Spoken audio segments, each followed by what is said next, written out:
The other day, as I was getting my back blown out by a kangaroo, I simultaneously shoved a gargantuan pipe right up my tight little scrumptious boot. Now, that actually had nothing to do with the video, but I needed to get your attention, so yeah.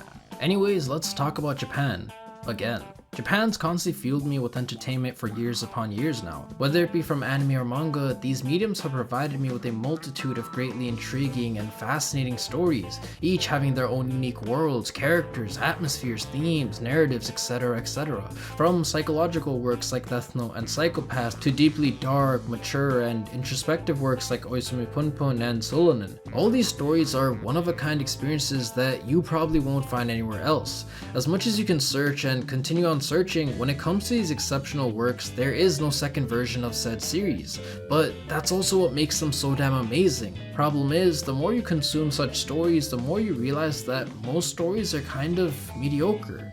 Not bad, not exceptional, sometimes not even quote-unquote good, just mediocre. Season by season, year by year, we're met with an influx of uninspired, passionless shows that fail to provide anything new. It sucks, but a lot of studios and the anime industry as a whole seem to emphasize quantity over quality, which makes sense since more quantity equals more viewership, and more viewership equals more dollar signs. But it's unfortunate because the shows that get pushed out suffer for it. Just pulling a random number out of my now decimated ass, I'd say at least 50% of the shows we receive are okay at best and outright dog shit at worst. And so, as fans of anime / manga, we're kinda stuck in this weird middle ground where we support the industry, yet we're not completely content with what's given back. But that's okay. As much as I may complain, I can't think of a world without Japan, because a world like that would not only mean that I'd never be able to experience such amazing stories, but would also mean that I wouldn't be able to pleasure myself to fictional cartoon drawings, and that's fucking terrifying. You see, while more often than not, most stories may be mediocre, it doesn't mean that exceptional ones don't exist. Truth is, there are still stories pushing the standard, breaking the mold, and redefining their genres. Attack on Titan, Blue Lock, Made in Abyss, Violet Evergarden, Eizouken, Great Pretender, and many more are living examples of this. And amongst that discussion, there exists a black sheep. That sheep's name is...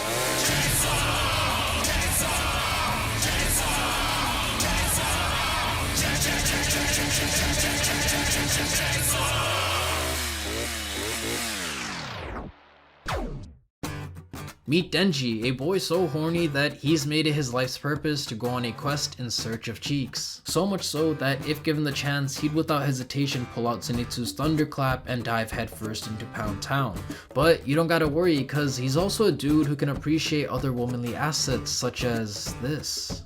Now, as someone who wants to unleash my wrath and ravage the cheeks of beautiful Asian women, I truly do relate to this man on a spiritual level.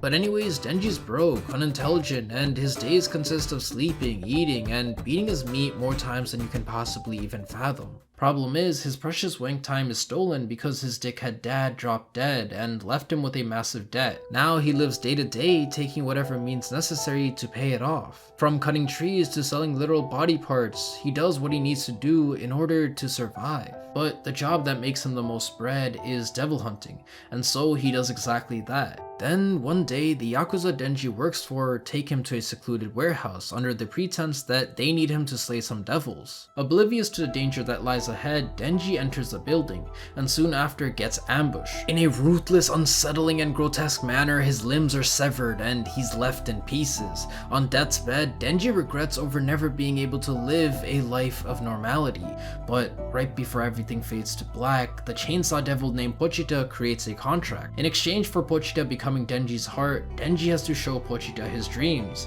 and with that, Denji is revived. He's now half human, half devil. Looking onto the plethora of enemies awaiting him, Denji revs up his gears and transforms into Chainsaw Man. Slashing, hacking, and slaughtering everyone and everything, he goes on a ferocious carnage and in the end comes out on top. Tired and bruised, but still alive. That's when he's found by official devil hunters and given an offer that entails a newfound chance at life, a life where he won't have to sleep in the slums, a life where he can eat breakfast with toast, butter jam, salad, coffee, and maybe even a dessert. A life that to Denji sounds like heaven. The only catch is, it's a life as a devil hunter. Aside from the increased intensity levels, the premise isn't anything groundbreaking. We've all seen it before. A group or society of monster hunters versus said monsters. But what Chainsaw Man does differently is literally everything else. Manga as a whole is one where consistency is rewarded. It doesn't matter if that consistency is of low or average quality, so long as it's a story that caters to the populace, it'll undeniably garner a larger audience, which in turn allows the author to continue serialization. And so many mangas are bound by certain standards and only do the bare minimum to meet them. But Chainsaw Man doesn't care for convention in the least. In fact, it completely throws it aside. For example, you've got Denji, a character driven purely by lustful desires, often acting on whimsical motivations. But despite his selfish nature, he's also a breath of fresh air. Because in a demographic that mainly showcases righteous and pure-hearted protagonists, Denji's character acts as the opposite. And so I get to witness events unfold through a whole new lens. Then you've got the actual story. Whether it be the progression of entire arcs or even individual chapters, every facet of Chainsaw Man's narrative is anything but normal. Sometimes it's battle shonen with a darker twist, while other times it's straight up horror. The series is crafted in a bizarre yet captivating way that never stops trying new things and continuously explores unorthodox ideas, which allows for a story that's constantly breaking, questioning, and subverting expectations. It's a manga that introduces a simple premise but then tackles it from a perspective that's never been seen anywhere else. And it's this unique take that makes the experience of reading Chainsaw Man one that's genuinely enthralling and deeply fascinating, with twists and turns that are completely and utterly unpredictable, as well as story beats that will shock you. So much so that you'll find yourself rereading certain chapters over just to comprehend what the fuck happened. Simply put, Chainsaw Man is pure insanity.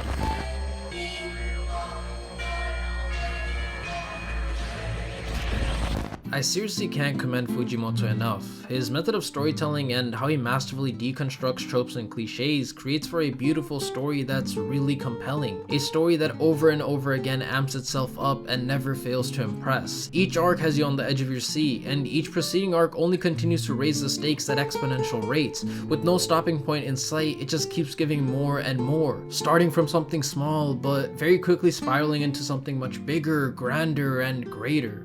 And then you've got the fights. The fights. Wait a minute. You want to talk about the fights? They're raw, gritty, gore-filled with blood and guts sprinkled everywhere, only further complemented by the scratched-like unfiltered art style that perfectly fits the darker tone and atmosphere. One of the first devils the main cast faces entraps them in an enclosed location. The only way to escape is to kill it, but they can't because this particular devil is immortal. So what does Denji do? He faces the devil head-on, blow for blow, with an ingenious plan to torment and torture the creature till it can't endure any longer and kills itself to rid of its suffering. A simple test of endurance. The idea is ridiculous and insane, but it fucking works. They battle for 3 days on end, brutally clashing in primal animalistic fashion.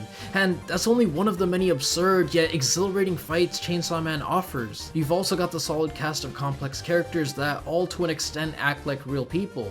People who laugh, complain, joke around, and just do things that you and I would. Granted, we'd also have to be living in a world harboring devils and have a couple screws loose, but nonetheless, it's something I find really refreshing. Because a large majority of main and supporting cast have grandiose ideals, motivations, or traits that are hard to relate to. Chainsaw Man's characters, however, are ever so slightly more grounded. Of course, that doesn't apply to everyone. For example, you've got Power. She's retarded, so retarded in fact that she'd probably snort cocaine thinking it was coke. There's literally a scene where she kills some dude by accidentally ramming a car into them. But either way, she's someone I can greatly relate to because like her, I've got a few missing chromosomes. And likewise, we can't forget Denji, the other dumbass in the series. Put the two together and you get not one, but two retards. Now, following a bunch of sped-ass characters may not sound appealing, or maybe it does, I'm not sure, but when I see retarded people act retarded, my eyes light up and I start giggling like Deku did when he tried crack for the first time. Nonetheless, it's these very character traits and existing character dynamics that make such characters so endearing. From their quirky personalities to their unique approaches when tackling obstacles, it's done so in such an outrageously stupid manner that in a weirdly brilliant way is fun as hell to watch. This is peak modern shonen, and I hesitate to say that because it borders more on the line of a seinen narrative. But either way, I really do believe Chainsaw Man to be one of the best new gen mangas out there. It's an exciting, entertaining, and heart-pounding ride that infinitely challenges the standard, but more so itself, never confined to preconceived notions / ideas, and then out of nowhere, it gets you to feel a surreal sense of awe. Amongst all the craziness that ensues, there exists an emotional narrative. As early on as chapter 13, we're told the story of Aki's past, the same day the Gun Devil appeared. We see young Aki ask his brother to play a game of catch, and despite his brother's implied sickness, the kid eagerly accepts, but just as the two ready themselves to play, the Gun Devil appears. In the span of a mere 26 seconds, over 1 million are killed across the globe. And in this tragic sequence of events, Aki's little brother becomes one of the many victims to this mass genocide. Now, aside from how well this scene sets up the stakes and threat level of the supposed final boss, it also gets you to invest, or at the very least understand Aki's motivations, all conveyed through Fujimoto's simplistic yet effective use of show don't tell. From the selective paneling, to the dialogue exchanges, to the tonal shifts, to the subtle changes in facial expressions, especially how Aki goes from showing frustration to cracking a smile and finally to a state of disbelief and shock. These elements sprinkled throughout work together to visually depict how traumatic an event this was for Aki, as well as how insignificant human might is in the face of true terror, which makes Aki's resolve to avenge his family all the more grueling and hopeless, but still one that we as readers want to see serve justice. I think it's moments like these when Fujimoto gives insight into his characters, albeit in a usually more subtle manner, that serve as a foreground for us readers to care. And it's also moments like these when layers of emotional depth are added and later on given a payoff. At its surface, Chainsaw Man is a story of devil hunters versus devils, but behind that, it's also a story of people locking away their fears. For example, Denji is a character who upon first viewing is just a perverted horn dog, but peel away that facade and you find a child whose mental growth has been stunted due to his disturbing past, a child yearning for compassion and love because he was so devoid of it, a child dealing with trauma, guilt, and anguish. Then you've got Aki and Power, characters dealing with trauma, guilt, and anguish. A case of a boy hesitant to build new relationships for fear of losing another, and a girl unable to handle the darkness rooted in the primordial fears. Chainsaw Man is pure insanity, and nothing short of pure insanity, but it's also surreal. From its narrative to its characters, everything it presents is unorthodox, but still something I find super enjoyable. Now, obviously being different doesn't equate to quality, and the way it clicked with me may not click as much with you. I actually have a friend who finds Chainsaw Man nothing but mediocre, and that's totally fair. For me though, this manga hit all the right areas. It's a roller coaster of laughter, lust, agony, pain, disgust, and everything in between. But most importantly, it's a manga that challenges the norm, breaking the walls of convention. And broken walls allow light to shine through.